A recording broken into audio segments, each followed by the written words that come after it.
Hello, everyone.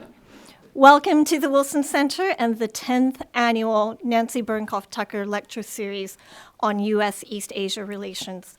I'm Shihoko Goto, Director of the newly established Indo-Pacific Program, and I've had the privilege of hosting many public and private events here at the Wilson Center over the years, but this lecture series is quite distinct from all the others that we usually organized.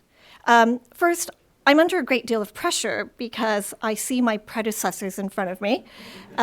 You'll be hearing from former Asia Program Director Dr. Robert Hathaway right after me.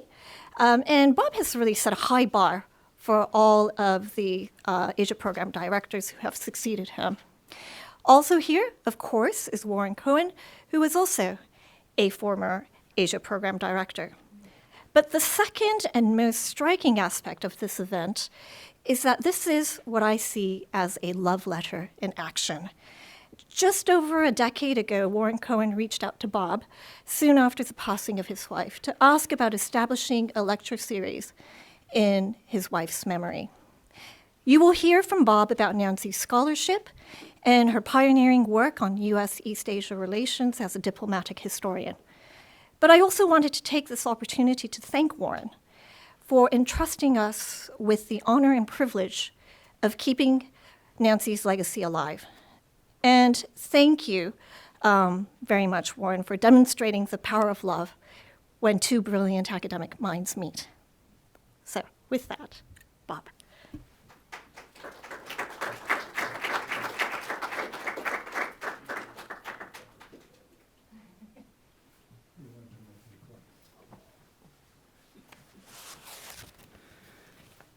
I just told Shihoko that I now understand for the 12,000th time why I hired her and what a smart job I did in hiring her. I want to thank Shihoko, thank the newly inaugurated Indo-Pacific program, and most especially thank Warren Cohen for inviting me to participate in today's event. Established in 1977 as the Asia Program, the Indo-Pacific Program, which had its launch yesterday, reinforces the Wilson Center's long-standing commitment to promoting sustained U.S. engagement, diplomatic, economic, intellectual, military, in a region filled with great promise, but equally great challenges. I congratulate the Center and its new Indo-Pacific program, as well as the program staff, for this latest demonstration of its dedication to ensuring that the Washington policy discussion is informed by top-tier scholarship. It was my pleasure to have known Nancy Tucker and her husband Warren for many years, and as Shihoko mentioned, have had a small role in initiating this lecture series in her honor. Many of you here today and those watching from elsewhere knew Nancy as a scholar, a teacher, a mentor, a friend. We at the Wilson Center also knew her as a member of the family. Nancy was a visiting scholar here at the Center in the 1990s. I say here, but in fact it was when the Center was at the Smithsonian Castle. But she was a visiting scholar there in the 1990s, and then during the last several years of her life, a non-residential senior scholar with us. She was also a frequent speaker at public events at the Center, and a valued advisor and counselor to the Asia program, as well as the Center's Cold War International History program. So yes, Nancy was family, and the Center was and is incredibly proud of those ties. But that's not why we established this lecture series in her honor. We wanted to memorialize Nancy because of what she taught us about China and Taiwan and Hong Kong and most especially about U.S. policy in East Asia. We decided to memorialize Nancy because she was both a splendid historian and an acute analyst of contemporary public policy issues. And we decided to memorialize her because she did more than talk the talk. She also walked the walk. On 2 separate occasions, she entered government service, thereby employing her skills as a historian to help fashion better U.S. policy. Those stints in the policymaking world greatly enriched her teaching and her scholarship, and enabled her to write history that resonated with those entrusted with the formulation and implementation of policy. I think, for instance, of her Taiwan, Hong Kong, and the United States, 1945 to 1992, uncertain friendships. An historical account spanning nearly half a century, which was acclaimed by the Society for Historians of American Foreign Relations in 1996 as the most outstanding book on foreign relations or international history by a female scholar over the preceding 2 years. Or I think of her 2 other books focusing specifically on the volatile Taiwan Strait and American efforts there to support a good friend in Taiwan while simultaneously maintaining a working relationship with Beijing. Nancy Tucker spent a lifetime studying American-Chinese-Taiwanese relations. Had she not been taken from us far too prematurely, her insights and judgments on this tangled triangle would have provided a steadying voice to a discussion today that all too often seems driven by polemics and partisanship and misinformation. All told, Nancy wrote or edited 7 books on U.S. foreign policy. In addition, she regularly published articles and essays in leading history journals and in foreign affairs and other magazines and journals devoted to contemporary international affairs. All of her work was informed by a profound respect for the facts, by an understanding that facts alone rarely drive decision-making, and by an appreciation of the human element in the conduct of foreign policy.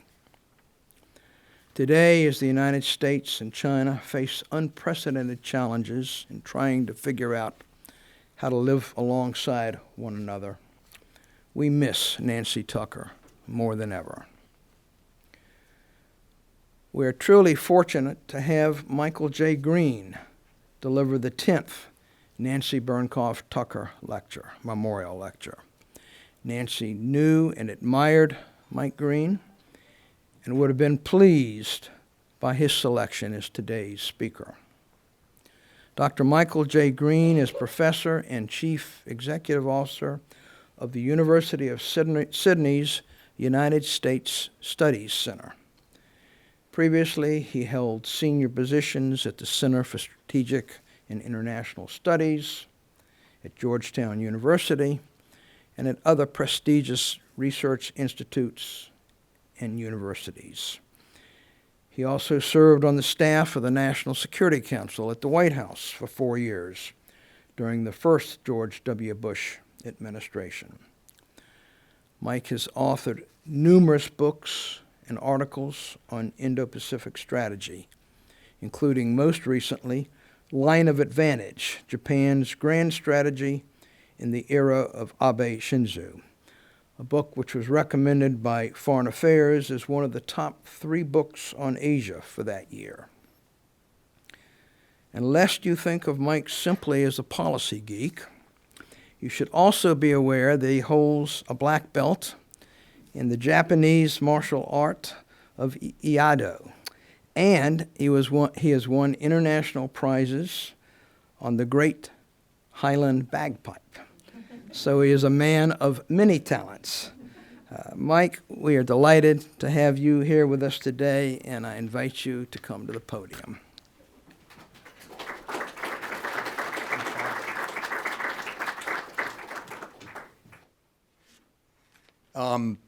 Thank you so much, Bob. When I'm introduced, the person who introduced me often catches that Japanese martial arts thing. And I have to say, that's the best pronunciation of the word Iaido I've heard in about 10 years. So only at the Woodrow Wilson Center Indo-Pacific program would I have that honor. Credible and somewhat emotional opportunity for me. I thought the world of Nancy and miss her enormously. Her influence on me, as I'll mention in a moment, was huge. I was excited to get here, first because outside of the Woodrow Wilson Center, you have a Bluestone coffee, where you can get an authentic Australian flat white. So I think I made Warren nervous because I stopped before I came in to get a flat white, so I'm fully charged. And then when I came in and saw so many friends and colleagues, and especially what in Japan are called omono, which translate literally as big shot. And there's quite a few of you here, so the pressure's on. Nancy was a phenomenal colleague at Georgetown. I came out of the almost 5 years I served in the White House on the NSC staff, just brimming with things I wanted to work on when I was back in the academy. And what I really wanted to do, I was trained as a political scientist. My undergraduate honors was in history, but my PhD was in political science, international relations. What I really wanted to do after the time I spent in the NSC was not write political science, to be honest. I wanted to write a history of American strategy because I had spent all this time writing national security strategies, presidential speeches, coordinating NSC meetings, and wondering, why do we do this? Where did this idea come from? Why do we believe in free trade? So I really wanted to write the history that I had always wanted to read of strategy. But I was quite nervous about what diplomatic historians would think of a policymaker and political scientist stepping into this arena. So the first person I talked to was Nancy. And she was incredibly encouraging, and the rest is history. I checked in with her regularly, and what made her so inspirational, in addition to being an incredibly nice and generous and encouraging colleague, was that and you know it when you read Nancy's history, and you know it when you read her biography. Unlike some academics who see their role as looking down on policymakers like the gods of Mount Olympus, mocking the frailties of people who were not smart enough to become academics and therefore had to become civil servants or diplomats or military officers. Unlike that approach, which you often read, Nancy had a deep empathy for what it's like to be in the arena, actually making policy. And that made her history, I think, for so many of us, so much more nuanced and interesting because the problems are hard, the trade-offs are difficult, the choices are consequential, and objectivity is hard for policymakers in that moment. And she, in all of her writing, really captured that. And as a result, her writings are enduring and not faddish. And you'll see in my book, By More Than Providence, the 700-page and 100-page of footnote history I wrote, that there's a lot of Nancy footnotes, and Warren. So really honored to be here. The book, as some of you may know, was published by Columbia University Press, I think is the inaugural Warren Cohen and Nancy Tucker monograph. It's the other one. Yeah, you're absolutely right. So really thrilled to be here. I also have to make a confession. The title of the talk I gave was, is U.S. strategy in Asia working? And the answer is, I don't know. And if you read my book, By More Than Providence, you'll understand why. Because the strategic effects of grand strategy often don't become evident for decades. And it's very hard in the moment to know if you've made the right choices. I'll give you some examples that to the historians in the room will be very familiar. Smoot-Hawley tariffs in 1930. Over 1,000 economists wrote Herbert Hoover saying, don't do it, it's bad economics. What very few people appreciated was how fundamentally it would change geopolitics, because the high tariffs collapsed Japanese exports to the US by about 50% in a year and directly fueled militarism and anti-Western sentiment in Japan. A knock-on effect of protectionism that only was evident a decade later, or 11 years later when Japan attacked Pearl Harbor. And it's now understood by historians as perhaps even more than the economic impact, the fundamental problem with Smoot-Hawley. On the other side, in 1947, when George F. Kennan and the Treasury Department's Dodge instituted the so-called reverse course in Japan, moving away from New Deal antitrust and breaking up the zaibatsu and the industrial groupings towards laying the foundations for longer-term economic growth in Japan, because the Japanese economy and Japanese political system were in chaos in 1947 as the Cold War was taking shape. And the goal was to stabilize Japan, because Kennan thought of Japan, he described it as one of two pillars the U.S. had to have after the war, the other being Germany, to ensure global stability and the prevention of a third world war. They understood at some level how important that was for broader economic development in Asia, but they probably would not have anticipated the effect 2 decades later. And I've written about this in my book. One reason that I think historians don't appreciate enough that the USA was able to get out of Vietnam and not have order collapse in Asia and not have more dominoes fall. One big reason was because of the Japanese economy. Because in Thailand, in the Philippines, in Malaysia, the Japanese economy in the 1960s was a real engine of growth and a real bulwark against the kind of disorder that had hit Indochina. Didn't see that effect. A few policymakers said it might be the case that Japan's necessary for the stability of Asia. Didn't know. Sometimes things that seem to be enormous mistakes in the moment, enormous strategic mistakes, turn out to have been fortuitous. One example I give in the book, but others have written about, is in the 1922 Washington Naval Treaties, when the U.S. Agreed to end a ban on new fortifications. Well, after World War I, fortifications were considered absolutely essential for deterrence and defense. And Alfred Thayer Mahan, who I think, Mike, you went to the Naval Academy with, Alfred Thayer Mahan, maybe a few years later, considered fortifications one of the core pillars of a global maritime powers strategy. And here, the State Department and the Harding administration was giving away fortifications to get the cap on battleships and basically move towards disarmament after the war.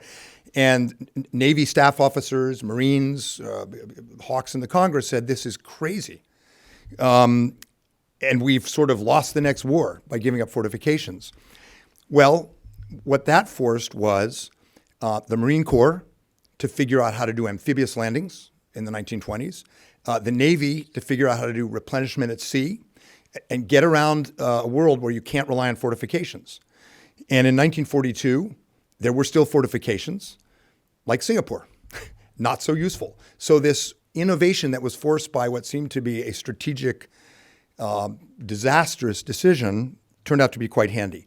And in a way, we're in the middle of one of these did we make a big mistake a few decades ago debates right now on China. And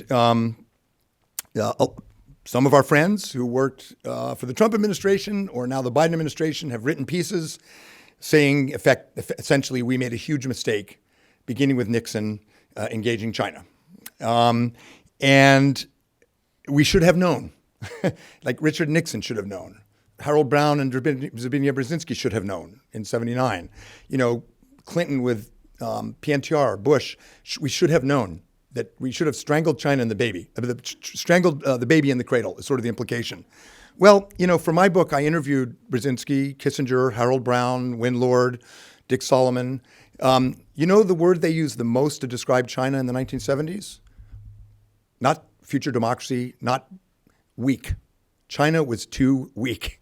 That's the word that all of them used. I was a bit surprised when I did the interviews.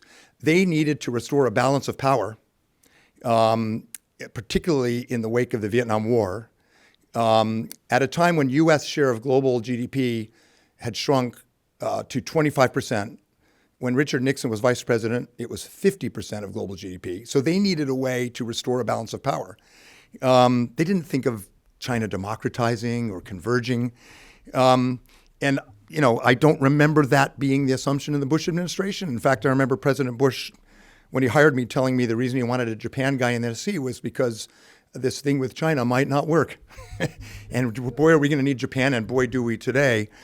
But, the jury's still out. So we're in one of these debates right now. So it can take years or decades to know whether strategic choices were right. But that said, when I wrote my book, I did sort of step back in each chapter and say, what might they have asked themselves? And this, I know, is bad history. But what might the Harding administration ask itself in the 1920s? Or what might the Nixon administration, what assumptions were they making? And those are questions that, of course, are retrospective history, but we can ask about our strategy today. And so I want to not quite give an answer to the question, is U.S.-Asia strategy working, but give you a blurry picture of an answer by asking the questions that we should perhaps be asking ourselves. And then we can begin to judge, is Biden's economic strategy, is pulling out of TPP the same as Smoot-Hawley tariffs? Worse? Not as bad? Is our strategic partnership with India a repeat of what we did with China? Mahan thought that someday the challenger to Anglo-American maritime hegemony would be either China, Russia, or India, which he viewed as a continental power that would challenge the dominance of the maritime democracies. So I think we can maybe not, I have views on those two questions, but I think we can start to look at how we're doing strategically with a little bit of historical humility, knowing that we won't know the answer for years and decades, but we should be able to ask ourselves the right questions to begin to understand. The way I'd like to do this, with apologies to people who went to Command and Staff College, is the way the military teaches strategy, which is pretty straightforward and I find pretty useful.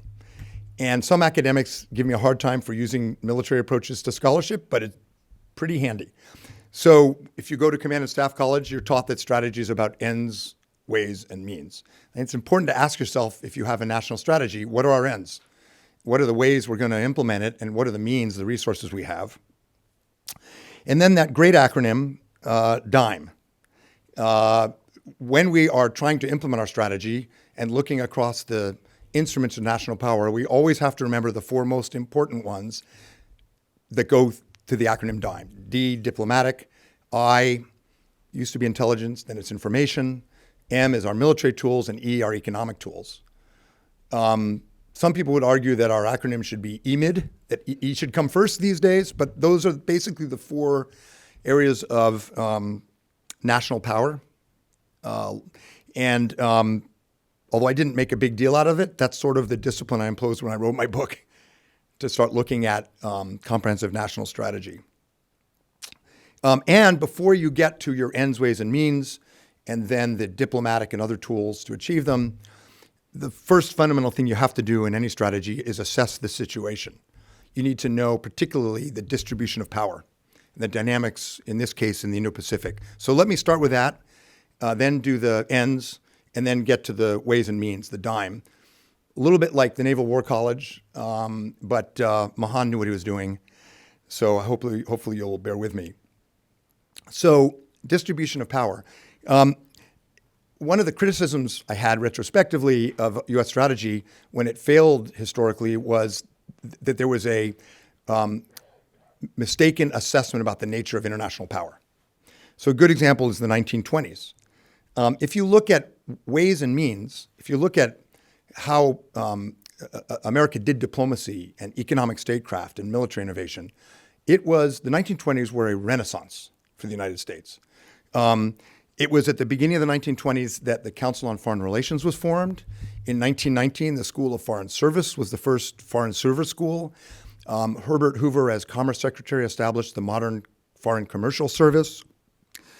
This was the period when the new Federal Reserve Bank was engaging in financial diplomacy with the Bank of Japan, creating what we would call complex interdependence, loans and financial transactions with the very deliberate aim of binding the U.S. and Japan to prevent conflict. The Navy was innovating. The Marine Corps was innovating. It was a period of it was a renaissance. It was a remarkable period in American history. Most people look at the interwar years as an isolationist backwater in history. But in fact, there was incredible innovation. It's fascinating, for example, if you go to Georgetown and look at the first brochure for the School of Foreign Service. You had to take a language. You could take, as I recall, Russian, French, German, Spanish, or Japanese. You had to take commerce. You had to take military affairs. I mean, it's quite a sophisticated curriculum for 1919, 1920. And if you read the War Plan Orange documents in the Naval War College, thinking about how war with Japan would work, incredible innovation, honesty, blue team, red team, looking at what might fail. So this was a period of real strategic innovation. But there were two assumptions about how the world worked that were just fundamentally flawed, as we later learned. One was that, and this is understandable after World War I, one was the assumption that war could be outlawed, that moral force was a source of power in international affairs. The Treaty of Paris and the Washington and London naval treaties themselves were informed by this. The booming think tank in the 1920s was the Carnegie Endowment, and much of their research was about commerce, but also moral forces in international affairs. And so there was an assumption, because the U.S. was so dominant after World War I, that you could, you had agency and power from being morally right and legal and legalizing things. A very Wilsonian, sorry, Woodrow, a very Wilsonian view of the world. The other big mistake was that European power still mattered a lot in Asia. It did superficially. Diplomacy in Asia was not done in Asia. It was done in Washington and Brussels and London because of the imperial system. But of course, under the surface, these were incredibly weak and brittle empires, as the Japanese knew and then proved in a matter of months in 1942. The real power structure was largely a bipolar US-Japan power structure. And when you read the documents, very few understood that and understood what that meant in terms of deterrence and stability. So you have to understand the nature of the power dynamics we're in the moment. Warren told me that I have to talk about Japan because I'm a Japan guy. So I'm going to pause briefly to give credit to Abe Shinzo and Japan for understanding exactly this. And it's one of the big themes in my book on Abe's strategy, line of advantage. Abe understood very well that Asia was not bipolar. A lot of Americans in the 2010, 11, 12, 13 period, a lot of Australians, a lot of Europeans thought that Asia was a bipolar power structure and that the solution or the way to have stability was to manage this bipolar competition. The problem with that was, and of course, Xi Jinping pushed this with his, and poor Bonnie's heard me say this a million times, but Xi Jinping pushed this with his Shinshin Dago Guanxi, if I got that right, Shingata Taiko Kukanke, new model of great power relations. A bipolar construct where the Japanese, the Indians, Koreans, Australians were bit players and the big problems will be solved by the US and China. That was very attractive to people in Washington. Abe understood it was becoming a multipolar Asia, that Japan had agency, Korea, Australia, Indonesia, India. Abe's idea of the Quad, the free and open Indo-Pacific strategy were all premised on that. And I saw Abe frequently when he was prime minister and in before, and he did strategic study groups, he studied history. And I told him, I said, this is actually Mahan.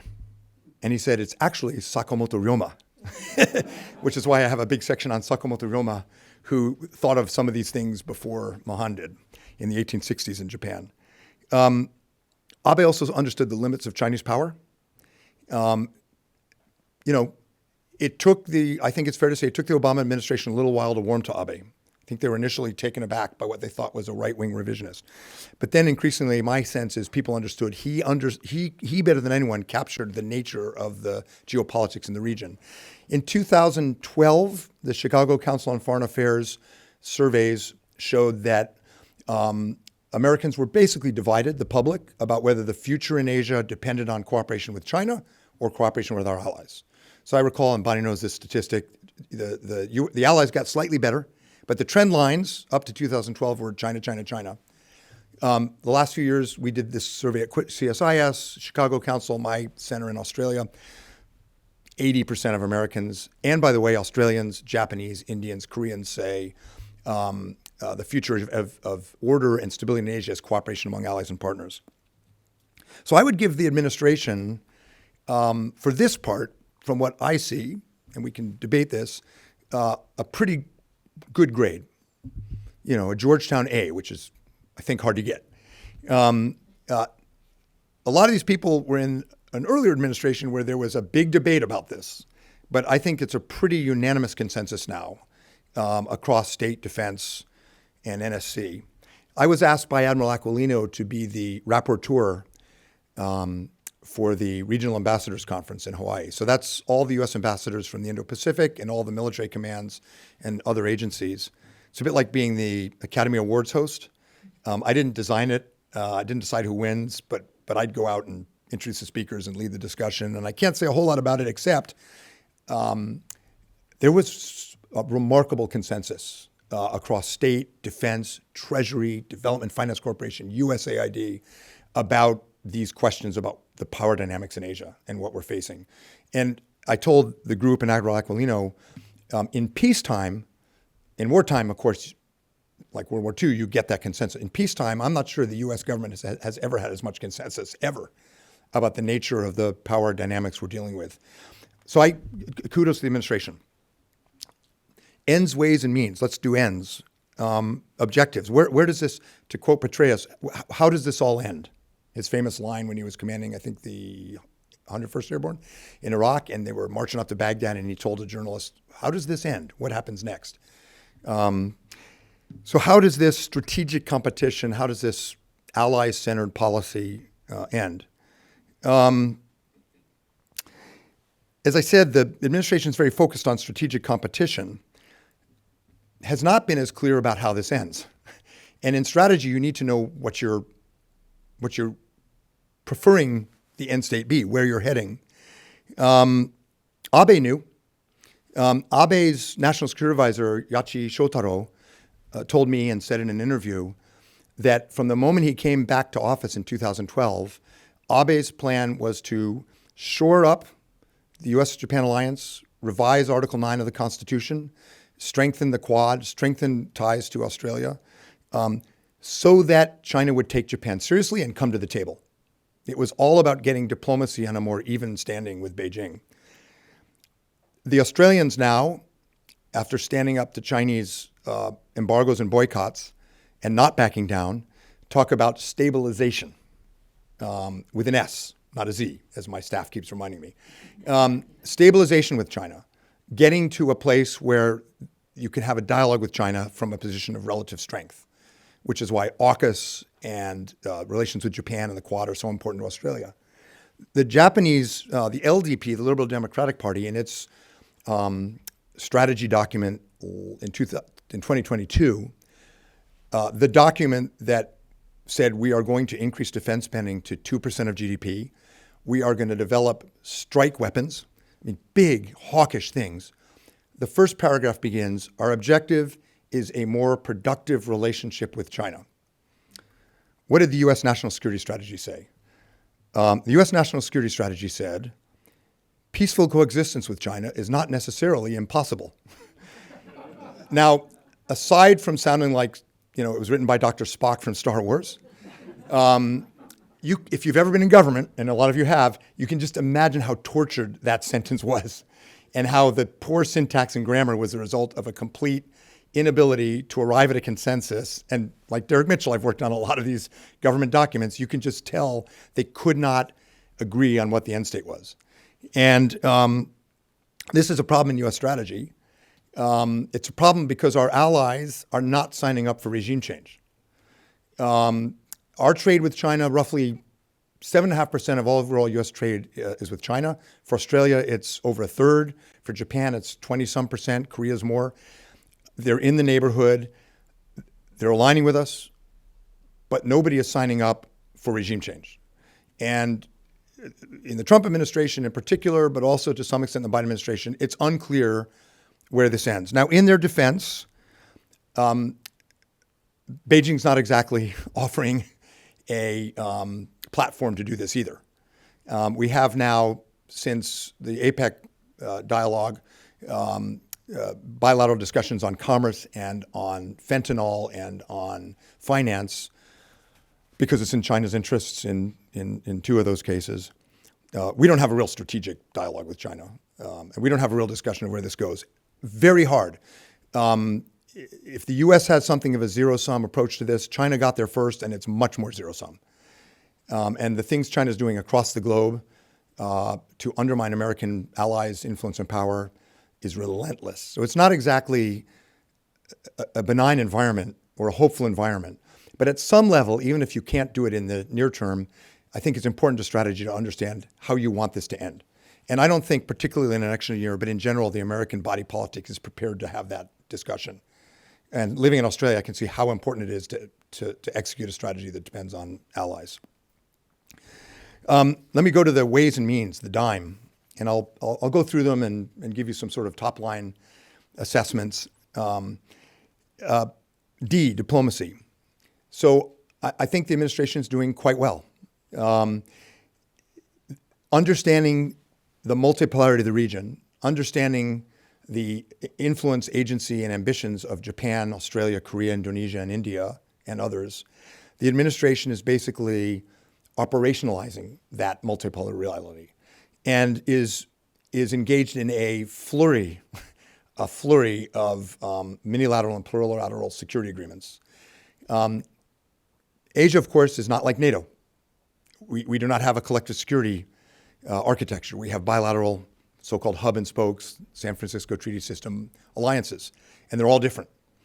And if you want more on this, Victor Cha has a terrific book called Power Game. I always call it Powerball, but that's gambling in Maryland, which describes another political scientist from the Bush administration who came out and wanted to write history, what really matters, describing how the alliance system took shape. And it was about power. It was about not the U.S. not wanting a collective security arrangement that would entrap us in a conflict.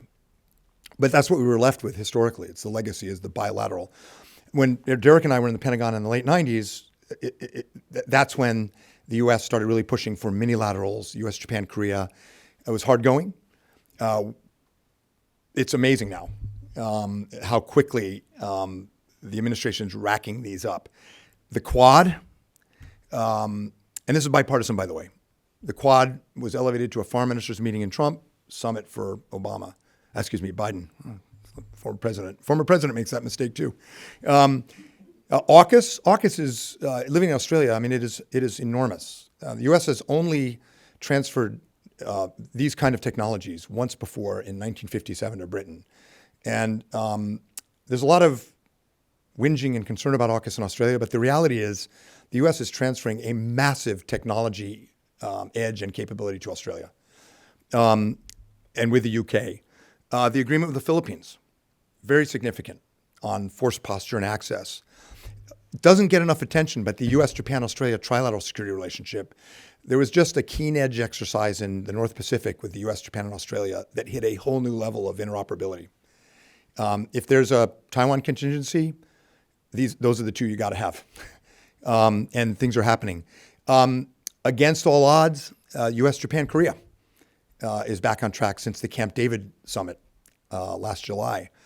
And importantly, the transatlantic dialogue, which Bonnie, of course, has a lot to do with now at the German Marshall Fund, is, well, you'd know better, but is really moving.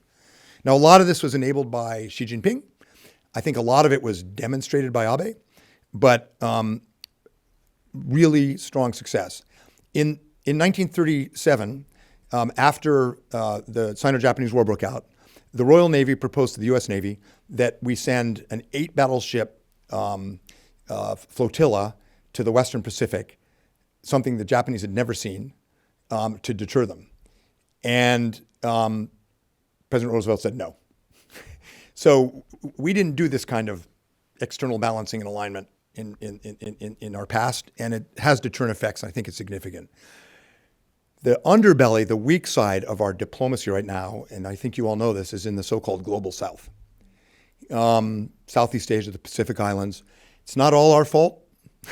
These are areas that don't have strong governance, that do not have the wherewithal to take on China, that famously do not want to choose. But we are playing catch up, and living in Asia, you can sense it. The I is, used to be taught as intelligence, then it was taught as information. I sometimes say it should be ideational, because the I is about the battle of ideas, democracy, good governance.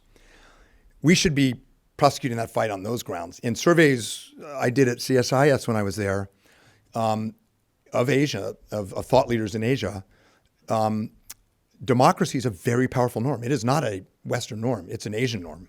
Derek and I have done a lot of work on this together.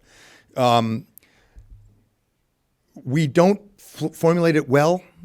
President Biden's Summit for Democracy, I think most Asia hands thought was miscast. Set a very high bar, too high for Thailand or Singapore or a lot of countries. Japan, India, Australia, New Zealand were not happy. The governments didn't say it publicly, but they wanted a more sort of permissive and inclusive definition of who's a democracy and who isn't. I think the administration learned that lesson, and now Korea is partnering in Asia on democracy. But the other part of I is the information war, the narratives. So we have a problem, and the problem is us. If you go to the Pentagon or you go to Indo-Pacom and you talk about this, people say, yes, cognitive warfare. If you go to the State Department, they say, yes, public diplomacy. Our toolkit and the toolkit that are, even though they agree on the nature of the problem, the toolkit that our different parts of government have is, it cannot be the old toolkit. I always brag about AMTI at CSIS, the Asia Maritime Transparency Initiative, which Bonnie was very involved in, which I helped to start. We took satellite imagery that was commercially available and showed what China was doing in the South China Sea to build up military islands. And a picture's worth 1,000 words. It wasn't the U.S. government. It would have taken the Pentagon months to clear those photos. The State Department would have fought them. We just bought the satellite photos, put them out, and I think it's fair to say changed the narrative. That's the kind of world we're in. If you follow Southeast Asian Pacific Islands, we are not winning this fight. Gaza doesn't help, but China and Russia are using disinformation and other tools that are very effective. Military. There's obviously been a dramatic deterioration of our position in the Western Pacific. We no longer have the preponderance of air and naval power. When I first went into the Pentagon, it was tail end of the Taiwan missile crisis, 96. We sent 2 carrier battle groups lollygagging past Hainan. You know, Derek, you may remember, I'm sure there was some sort of contingency planning in case the PLA caused trouble, but it was not a major concern. If you did that today, you're going right in the belly of the beast. You're going into the inside an envelope of tactical fighters, submarines, missiles that's incredibly lethal, that goes all the way to the second island chain and beyond. So we just don't have, in the space of 2 decades, we've lost, and I personally think it's contested, not lost, but we've clearly lost the preponderance of air and naval power. And I think everyone knows that. And for at least the last 2 administrations, I think beginning at the end of Obama, there's been an effort to really start regaining our edge. A lot of that depends not on a dominant maritime powers strategy, but requires asymmetrical capabilities, which is why AUKUS is so significant, because one of our asymmetrical capabilities, which used to be carriers, which are vulnerable, is now undersea warfare and attack subs. And asymmetrical also includes what we now call uncrewed, used to be called unmanned, uncrewed aerial undersea vehicles, cyber, and things like that. The effort's there. I'm sure Mike's following it. And Mike wrote I have to embarrass you, a terrific master's degree, which I cited, on on the Navy in the interwar years, it feels to me a bit like the 1920s or 30s, which is to say there's incredible innovation going on. And if you follow it, the Defense Innovation Unit working with Silicon Valley, AUKUS in undersea warfare, just like, the Marine Corps or the Navy or the carrier community in the 20s. But in those days, the battleship Navy dominated and the aircraft carrier Navy still dominates, I think. So it's got that feeling. We're doing incredibly important things, but the legacy missions and systems still dominate bureaucratically. And the budget, although it's enormous, is not big enough to do both well. So we have work to do. Economic, E. When Ash Carter was Secretary of Defense, pushing for TPP towards the end of the Obama administration, the Trans-Pacific Partnership, some of you will remember this, Ash said to the Pentagon, the TPP, this trade agreement is worth a carrier battle group. And because of the security implications of locking in the major economies in Asia around a set of trade rules. And I think he was, I don't know how you do the math on that, but I think he was probably right. I'd be interested in others' views. I think we can't go back to TPP. I think it's too late. Even if we could get the politics right in the U.S., my first job was in the U.S. Trade Representative's office beating up Japan. The U.S. doesn't sign on to other people's trade agreements. And TPP is now a Japanese, Australian, Canadian trade agreement. And I just don't see the politics where we get into someone else's agreement and have to get all those countries to agree to us. It's always the other way around.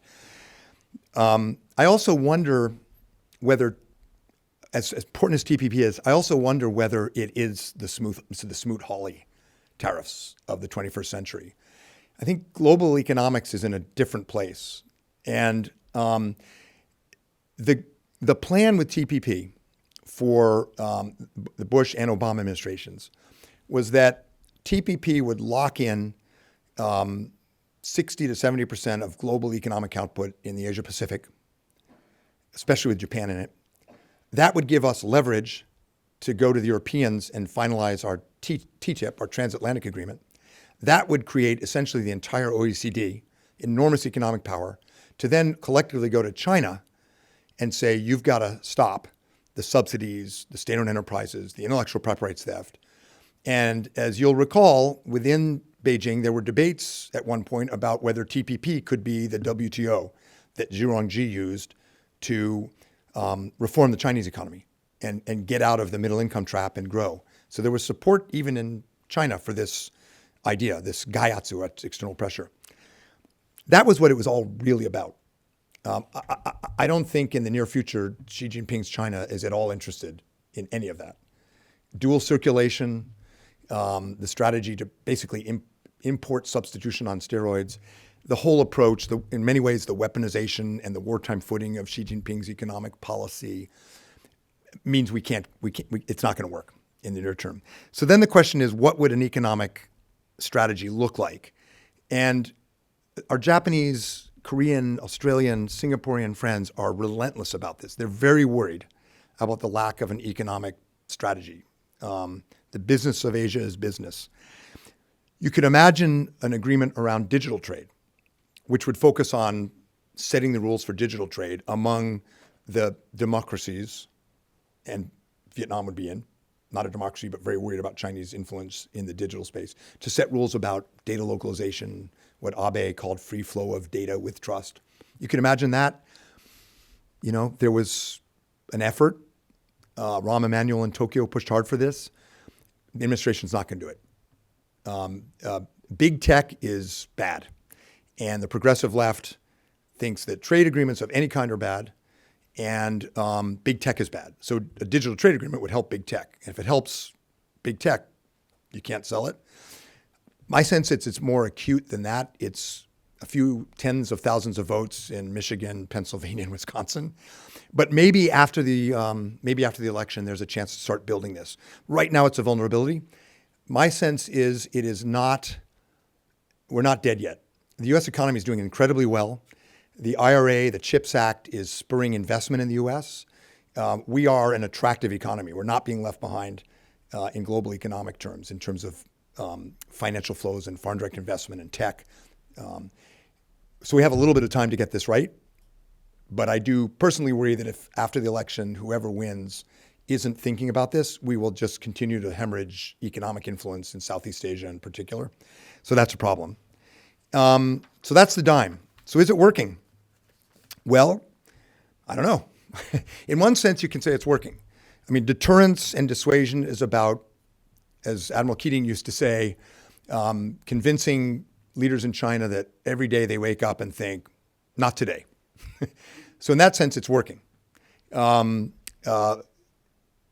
strategic effects of AUKUS, the Quad, are significant. It all complicates Chinese planning. It makes thinking about the use of force more complicated.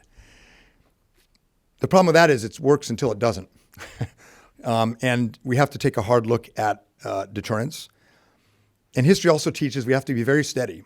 You know, if you go to the Pentagon, where Derek and I used to work, and you go down the policy hall, it used to be in big letters. Now it's in small letters, but you'll see the words assure, dissuade, deter, defeat. The first word for security policy is assure. Used to say reassure. I don't know why the budget cuts, they got the R and E out. But that's what policymakers are taught every day when they go to work. You can't, if you make it all about deterring and winning the war, you will create the war you don't want. This is what the German General Staff did between 1910 and 1914. All of German foreign policy was subordinated to the Schlieffen Plan. And as a result, Germany had an elegant logistics and warfighting plan and a disastrous grand strategy because they went through Belgium, in came the Brits, and in came the Americans, and they lost. So you gotta think about how you assure adversaries. You know, I think Mike would agree with this, at least in reading his master's thesis. Part of the cause of Pearl Harbor, there were larger structural reasons, but part of the cause was we moved so rapidly to compensate for weak defense and deterrence. Sanctioning Japan in the summer of 1941, moving the fleet to Pearl Harbor. The Roosevelt administration moved very rapidly to shore up deterrence, and in so doing, created a big target in Pearl Harbor, but also, you know, helped to convince the Japanese that the window was closing. So that piece we have to think about, but so far deterrence seems to be working. Xi Jinping has not changed his strategy. You could not say that because of the Quad or AUKUS or support for Taiwan, increased support for Taiwan, you could not say that the Chinese side is pausing and saying, hold on, this isn't working. They're not. The coercion, the military operations around Taiwan continue apace. I think what we know about decision-making in Beijing is much more opaque than it has been in a long time. I think a lot of people suspect that the feedback loop isn't working, that nobody's telling Xi Jinping the strategy is not working. So in that sense, our strategy is not working. We may be deterring, but we're not dissuading or not convincing Beijing to go in another direction. Do we have a plan to get to a more productive relationship with China, the end state? Not really. But that raises the question, what is the objective of our strategy? What is the end we're seeking? So it's a little bit hard to answer the question when the end is not clear. So I'll end with that. I have a few comments on Trump, but I know someone's going to ask that, so I'm not going to use them. I get asked in Japan and Australia all the time. My colleagues who are with me from Australia and I were noting today after a week here, been inside Washington for a week. I've talked about the US election and Donald Trump less in Washington than we do in Australia. It's been kind of nice. So I'll leave that if you want to know what I think about this whole thing and the election. But I think we're doing a lot right. I think it's really useful to ask some questions. What's the end state we're aiming for? What's our economic strategy going to be? And are we doing the asymmetrical capabilities militarily we need at the pace we need and with the urgency we need? So look, I was a Georgetown professor. It's hard to get an A, especially from Nancy. But I give him a pretty good grade, and we are unified on that. But we have a lot of questions we should be asking ourselves. So Miss Nancy, wish you were here, but thank you all very much.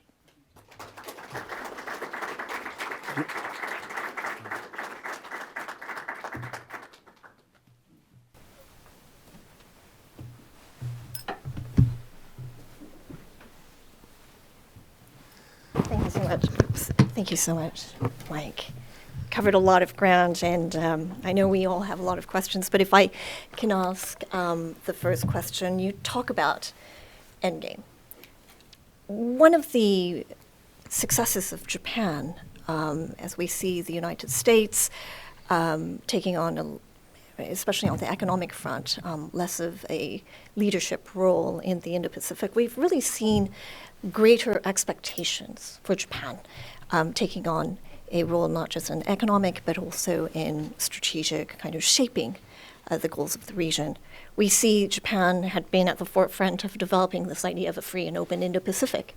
Now they are talking about taking that FOIP idea beyond a free and open international order. You also mentioned this idea of a global South, that Japan is taking on much more of a proactive role in being a champion, a bridge builder between advanced economies and the global South. Are these two types of concepts and other ideas possibilities where the United States and its partners and allies can converge in coming up with the same shared end goal? So, is this on? Yes. So, one of my professors at SAIS, who many of you will remember, Nat Thayer, used to tell us that Japan's happy place was when it was bridging the West and Asia. And that's exactly what Japan's doing right now. They are in their happy place. You go to the Gaimusho of the foreign ministry, it's a happy place. I don't know if you've been to Tokyo recently, but there's a lot of energy, a lot of excitement. I saw Ambassador Yamada going into the Dirksen building this morning, and he was hopping along with his staff. Japan is in its happy place. It is bridging East and West, which is what Fukuzawa Yukichi called for, where post-war Japan wanted to find itself and rarely did. The Lowy Institute, which is a small think tank down the road from us in Sydney. Just kidding, we love our neighbors. The Lowy Institute does an annual Asia Power Survey, and the first one they did, I think in 2019, they labeled Japan the leader of the liberal order in Asia, which I thought was clever and quite accurate. U.S. had pulled out of TPP. U.S. was retreating from the WTO. It's during the Trump administration's relations with Europe were troubled, to put it the least. The G7 was not functioning. Japan played an incredibly important role in bridging and keeping the U.S. in and active, not only in Asia, but with Europe. There's this famous photo some of you will recognize of the G7 meeting in Canada around 2019 or so, 2018 maybe. And Merkel and Trudeau and the other G7 leaders are leaning over Donald Trump, who's sitting at a table. President Trump's going, literally, he's crossing his arms and his lower lip is out. And he's going, like imagine his mugshot, same face. Trudeau, Merkel, and others are leaning in, clearly sort of badgering him. And Abe standing in between them. You can Google it later, going like this. That's literally the gesture. That was the role Japan played. Kept the G7 going, kept TPP going after the U.S. stepped out. And it was more than just bridging, it was real thought leadership. Because Abe's concept of a free and open Indo-Pacific, an idea based on universal values, based on maritime strategy, and based on alignment among maritime powers. I saw Abe a number of times when he was out of office, and he studied Mahan, he studied Sakamoto Ryoma, he studied with Kosaka Masataka and other Japanese scholars. He was passed away by then, but his students really thought about maritime strategy, the role of norms and values. It stretched my Nihongo, my Japanese, participating in these discussions. But he came up with, the FOIP was not just a catchphrase overnight. There was a lot of thought behind it. And it was incredibly prescient and accurate in describing the geopolitics, including the ideational or normative dimension. And Donald Trump adopted it, lock, stock, and barrel. His the Secretary of State, not Pompeo, his predecessor, Tillerson, thank you. He was on our board. I should.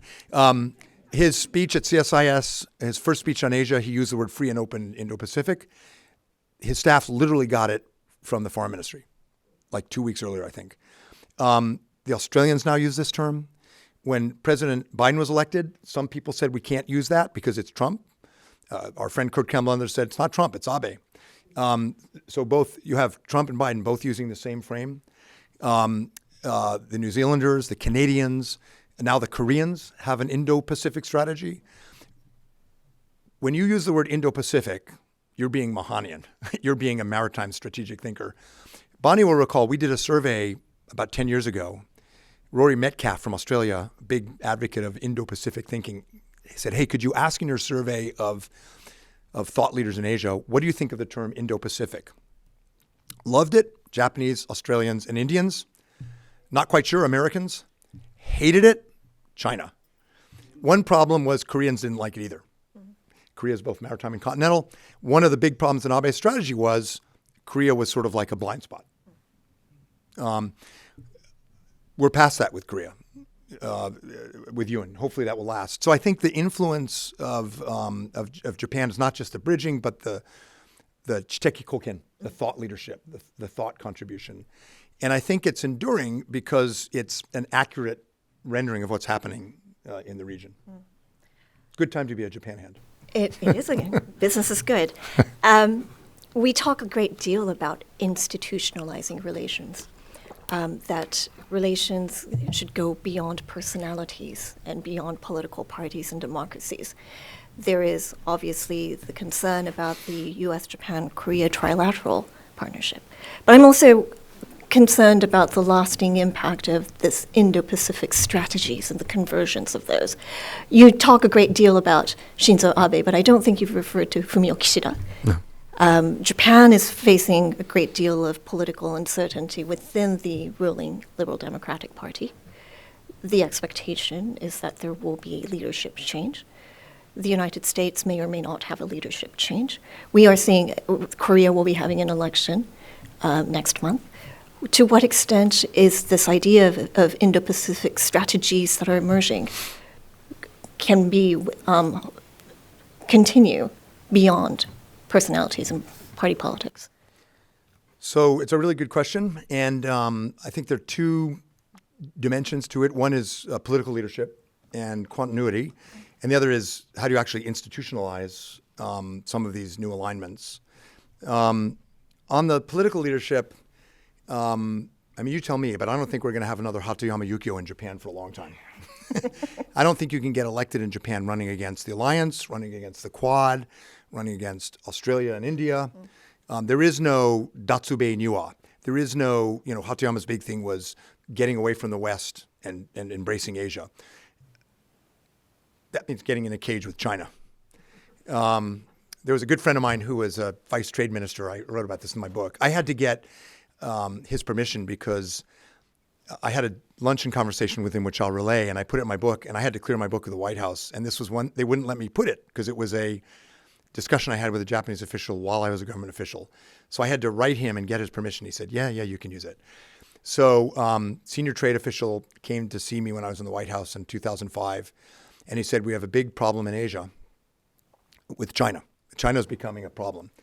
And I said, well, that's why we need to do TPP, and which we were starting to think about, but Japan wasn't in yet. He said, no, we're going to handle this in Asia. And I said, how?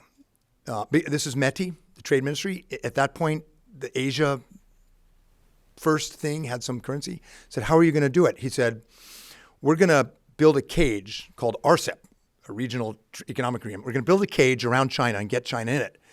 And I said, you're going to call me in a year. You're going to say, Green Sun, help. We're stuck in a cage with China. True story. A year later, he calls me, Green Sun, help. We're stuck in a cage with China. I don't think that Hatoyama vision, that getting away from America, embracing China, is sellable in Japanese politics. I don't even hear it from the Rikento, from the Democratic Constitution Party on the left. In Australia, there's former Prime Minister Paul Keating makes that argument. Bonnie's good friend Hugh White makes that argument. Foreign Minister Wang Yi is in Australia this week, opposing AUKUS and the alliance. What does he do? He has a very high-profile lunch with Paul Keating and Hugh White, the wise, sage elders of Australian foreign policy. My Australian colleagues can raise their hand and disagree if they want to get fired. But They get a lot of press play. They have zero influence on the government. You have a Labor government led by a prime minister, Anthony Albanese, who, when he was a student at the University of Sydney, was arrested for chaining himself to the economics department door, demanding more courses on Marxism. He is now the champion of the Quad, AUKUS. It's bipartisan in Australia. It's bipartisan in India. Is it bipartisan in the Philippines? Maybe not. Korea, probably, but not to the same extent, which we can talk about. So in terms of Japan, US, Australia, India, Quad, I think it's enduring, no matter who's president. And I mean no matter who's president and who's prime minister. Some of the other countries, leadership could matter.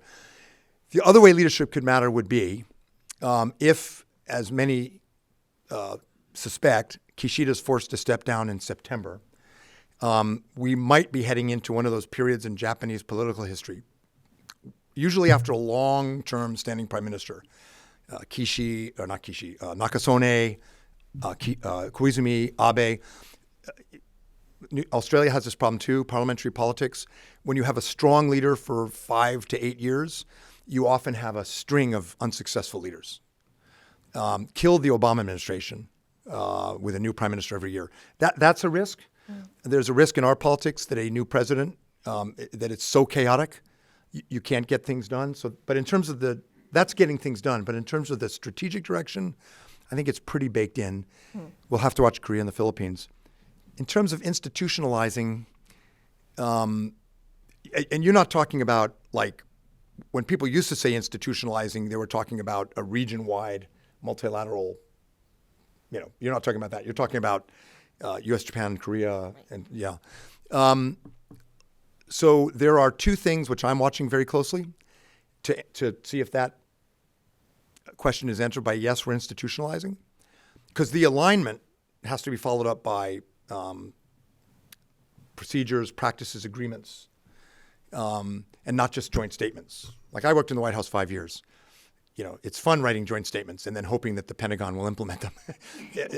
Behind these Quad and US, Japan, Korea, and other summits, AUKUS, all these things, there has to be institutionalization. So the two things I'm watching, which are really boring and mundane for most people, but will tell us a lot. So one is command and control. NATO has a joint and combined command. US-Korea has a joint and combined, bilateral command and UN command. The motto of the Combined Forces Command is Kachikapshida, we go together. The motto of US Forces Korea is we fight tonight. So you have in Korea and in NATO alliances that were created on the front lines of the Cold War that had to be ready to fight tonight. US-Japan, US-Australia alliance were not. Japan was the rear area and Australia was not even the rear area. Australia was the source of expeditionary forces for the British, for the Gulf War, for Iraq. Australia was not anywhere near the front lines. Now, Japan is, I don't think it's accurate to say anymore that Japan's in the front lines. Japan's inside the front lines. I mean, the Chinese threat envelope goes all the way past Japan to the second island chain. Australia is the front line. I mean, U.S. and Japanese planning for a contingency looks to Australia as our defense in depth, just like MacArthur had to in 1941. Those alliances are not structured to fight tonight. Very interesting things happening with Japan. The Japanese have set up a joint operational command, copying the Australians. One thing that's fascinated me since I've been in Australia is how much Japan and Australia compare notes, complain about the U.S., learn from each other. The Japanese are getting a lot of ideas from Australia because our defense budget is massive. Australia's defense budget is in the same range as Japan's. So the Japanese have copied the JOC, the Joint Operational Command Australia has. So they have a command that's ready to command troops in a crisis for the first time. The Japanese side wants a 4-star U.S. commander in Japan as the counterpart, like Korea. And if you've studied Japan, this is mind-blowing. This is the Japan that wanted to stay out of Taiwan, stay out of Korea. They now want a virtual, not a binding treaty, but a virtual command. We'll see how that goes. I think that it's a big ask to put a 4-star in Japan. And it may happen that it's Pacific Fleet Commander or someone in Hawaii, but that's moving. But how we get that right is going to matter. It's not just about whether you're ready to fight. As Mike and others would know, with NATO or U.S. Forces Korea, when you have that joint and combined command, you're sharing a lot. Equipment, technology, assessments, it really locks in the institution. Australia will be a longer-term project. So command and control. The other one, which is really mundane, but of enormous interest in Australia right now, is defense production. Building submarines, missiles, fighters. Can the U.S. and the Biden administration the Pentagon wants to do this, State Department wants to do this. Can we build a federated defense production where the Australians are building missiles that can be used by Japan or the U.S. or maybe Korea, where the U.S. is sharing the technology? It makes a lot of sense. We've learned in Ukraine, we need more surge capacity in our industrial production of missiles and munitions. You don't want to be shipping that across the Pacific. There's a word I've come to fear: contested logistics. It means your supply ships are getting shot at. So there's a lot of logic to it. Industry is interested, but the U.S. export control system, which I've become sadly expert in, is based on the Cold War and makes it very hard to transfer weapons technology to other countries. So can we fix this? Can we fix it so that we can have a federated production? Defense production, like intelligence, is sort of the lifeblood of alliances. So I'm a little in the weeds, but those two things, command and control, defense production, can we actually create something like what we have with NATO, something like what we have with Korea? Probably, but the world's watching. And by the way, when the Chinese, Bonnie and I and others, we still participate in regular dialogues with our friends in Beijing, and they complain about all of this. And I say, look, have you thought that maybe it's not a bad thing for China that when there's a crisis, Japan and Australia, maybe NATO, have a seat at the table? That this is a decision that has to be made by a coalition and not just in Washington? Might that not be a little bit of a stabilizing factor in a crisis? And some Chinese scholars, I find, sort of stop and think. It gets back to the assurance piece of strategy, because they have thought through what the end state is that they want. And so I consider it a positive in terms of deterrence and reassurance. But we'll see. We'll see what happens. That's interesting. All right. So as you said, we have a lot of big names in the room. So I would like to spend the rest of our time here taking questions. Yes, Richard.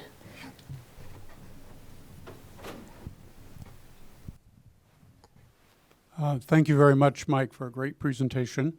I'm not going to ask about Trump per se, but about the American political system. And the premise of the question is, you cannot execute a grand strategy without political support at home.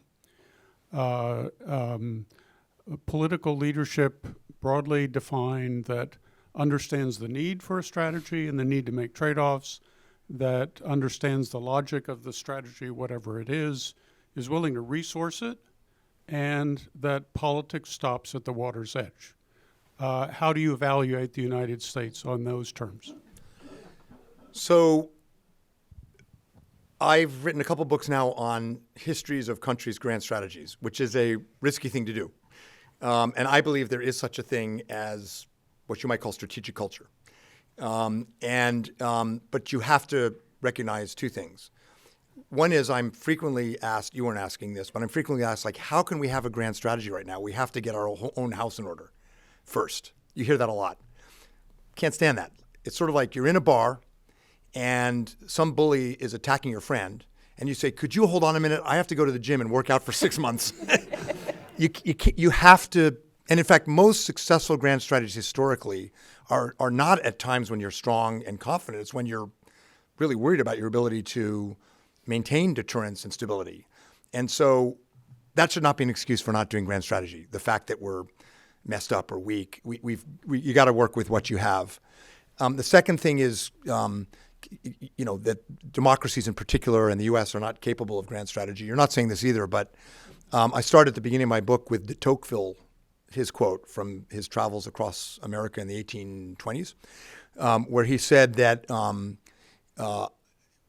democracy, this is the first democracy the world had known. De Tocqueville was fascinated. Democracies are not capable of grand strategy. Can't keep a secret, fighting with themselves, leaking, impatient, overly responsive to the public.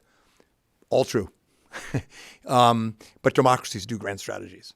And it's ugly, and it's a meta process of think tanks and congressional hearings and entrepreneurial people like Kurt Campbell or Rich Armitage, just sort of breaking the rules and moving. Lehman in the Reagan administration, Mahan, Theodore Roosevelt as Secretary of the Navy. The history is full of sort of opportunistic policy entrepreneurs with a strategic idea cheating and sort of moving forward. So it's ugly, it's messy. It could be, depending on the election outcome, messier than it's been in a long time, with internal vendettas and questions about civil rights and hyper-partisanship. And believe me, there's a lot of anxiety about that in Australia, in Japan, Singapore. Not so much in places like Vietnam, but there's among our allies, they worry about it a lot. And I spend a lot of my time talking about the difference between agency and structure. And if you look at the wellspring or the sort of water table of American internationalism, it's actually quite healthy. Public opinion polling, for the most part, is very robust about everything from alliances to international trade. The partisan fights and the political fights and the chasing of votes in Michigan and Pennsylvania distracts people from the basic consensus among the American people about how important Asia is, how important our allies are, and even, although I don't put too much in this, how important trade is. So that matters. We're a democracy. So at some level, the will of the American people matters. You know this, Richard, but I was on the Hill today. When it comes to alliances and China strategy, there's almost no partisanship. I would predict that no matter who wins the election, AUKUS will continue moving forward. The Quad will continue moving forward. A lot of these things will move forward. Trade might even move forward. Who knows? Walter Lippmann wrote in the Interwar years in the late 30s, the famous scholar, columnist of foreign affairs. He wrote that America is isolationist towards Europe, but not Asia. And I cite, you'll know because you helped me on my book, but I cite a Gallup poll in 1940, I think it was June, after France fell, where 2/3 of Americans said we should not get involved in the war in Europe, even to save Britain. And 2/3 of Americans said we should press Japan to get out of China, even if it risks war. And I think there's a strong historical case to be made that American isolationism and the America First movement is also at some level an Asia First movement. And I have a much longer spiel about the refugees from the revolutions of 1848 who were disgusted with the old world, disgusted with Europe. Carl Schurz and others who, after the Civil War, put in place the first Republican isolationist foreign policy under Rutherford B. Hayes and Grant and others. And they were isolationists because they believed that after the Civil War, we had to rebuild, but also our democracy was too pure and we would corrupt it if we got involved in European affairs. And these were mostly Europeans. Like some of them spoke with heavy German accents.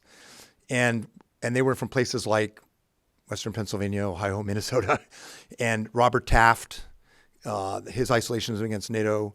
A lot of the America First stuff was Asia First too. So I think that all creates a pretty strong groundswell. What I worry the most about is two things. Not the end of American democracy, although you hear that in Australia and Japan. I worry about just chaos. And I worry about the I in dime. If you're making the case that we have a system of government that's good, coming in, the water's warm, it might be hard to sell that. Which is why we're lucky to have Japan and Korea, which are, as Derek knows, emphasizing democratic norms in their foreign policy in a contested environment. So I think we'll get through it either way, but those are the two things that worry me the most. Thank you. Yes. Stanley Kober. We're talking a lot about the popularity of our alliances. 1964, CETO was very popular. Tonkin Gulf passed with almost no dissenting votes in Congress. How did that turn out? I'm wondering what's Page different 238 in my book.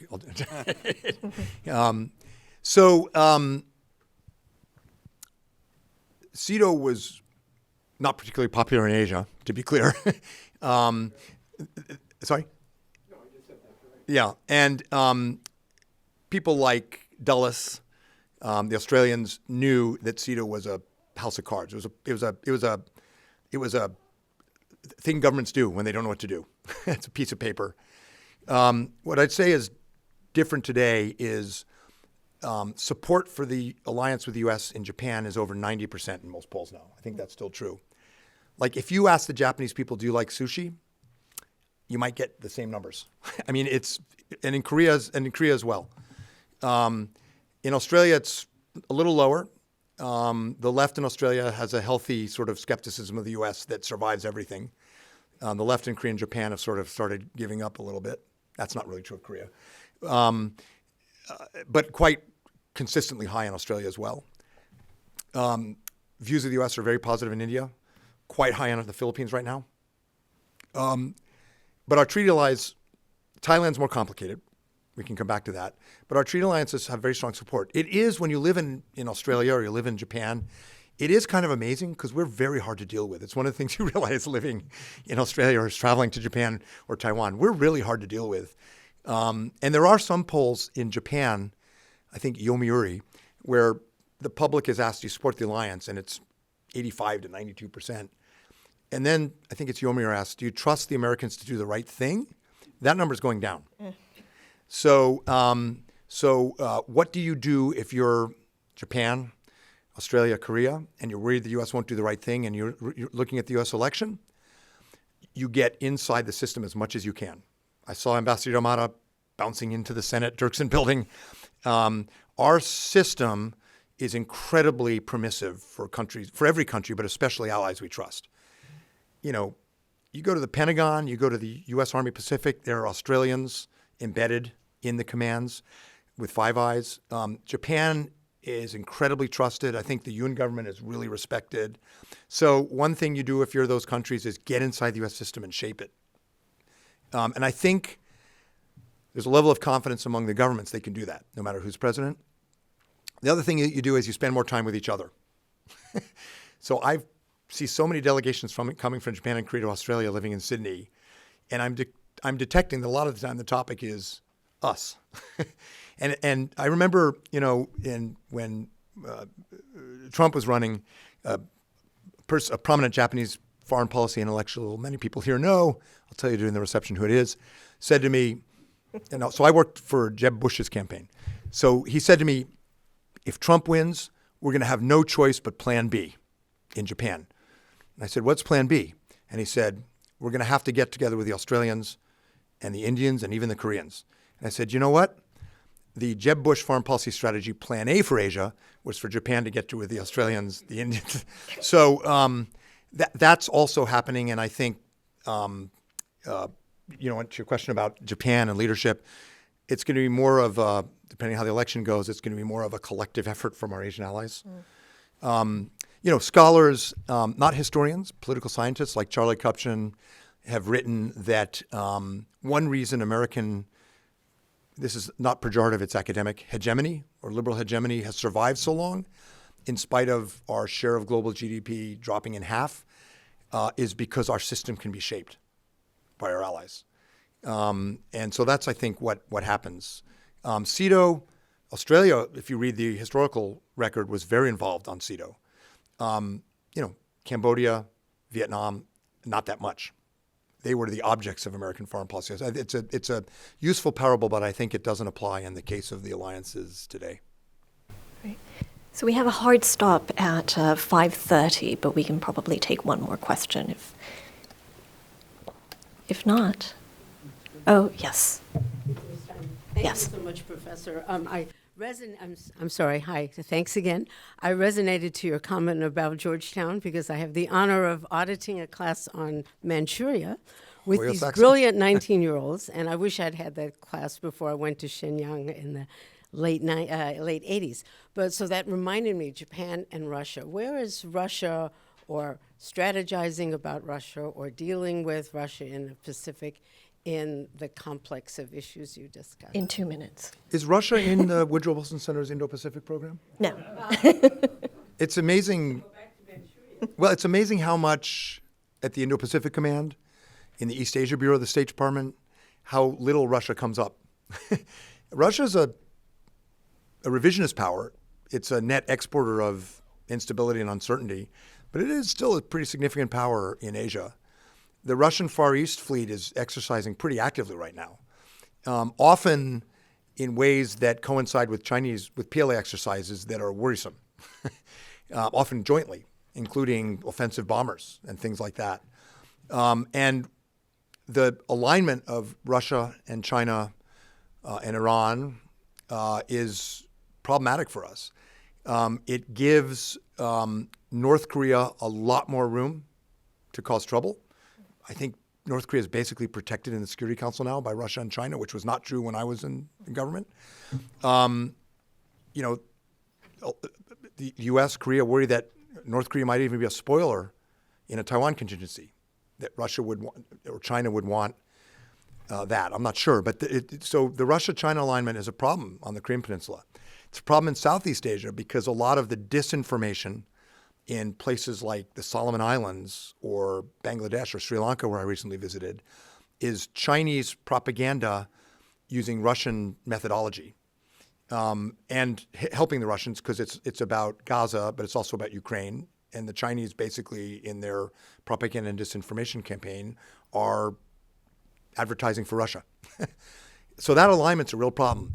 You asked about Japan. Abe thought, because he's on the right, he could, like Nixon with China, he could broker a deal with Moscow over the northern territories and sort of play the China card. A lot of us, and Bonnie and I, in these discussions with our Japanese friends, were very skeptical of that idea. But it did appeal, I think, to the agency that Japan wanted in geopolitics. They got that one wrong. When Ukraine happened, Kishida, who, by the way, does not get enough credit for being a quite decisive leader, Kishida came out and said, that game is over. We're boycotting Russia. We're standing with Europe. So there we are. It means we have a strategic question. So what do we do about the Sino-Russian and, by extension, Iranian and North Korean alignment? For a while, there was a cottage industry in this town saying we can drive a wedge between Russia and China by being nice to Russia. I don't know. Does anyone still push that? I think what we do is we play to our strengths and our friends and allies. We make sure we almost don't have to. Korea, NATO, Japan, Australia all see these connections. I think I'm right when I say that Korea is providing more munitions to Ukraine than Germany or France. Partly because they make a lot, but partly because they see this connection. And they know that if Ukraine fails, they're in a world of hurt. And those on the Hill who say, like J.D. Vance at the Munich Security Conference, who say we have to not support Ukraine so we can deal with Taiwan, that's not what Tsai Ing-wen thinks, as Bonnie knows. That's not what Kishida thinks, or Albanese or Yoon. They know that defeat of a democracy, the failure of a U.S. alliance like NATO, is a catastrophe for them.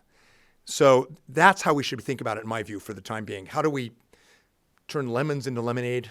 How do we connect our alliances, not just within the Indo-Pacific, but to NATO, to shore up the buttress against these authoritarian powers?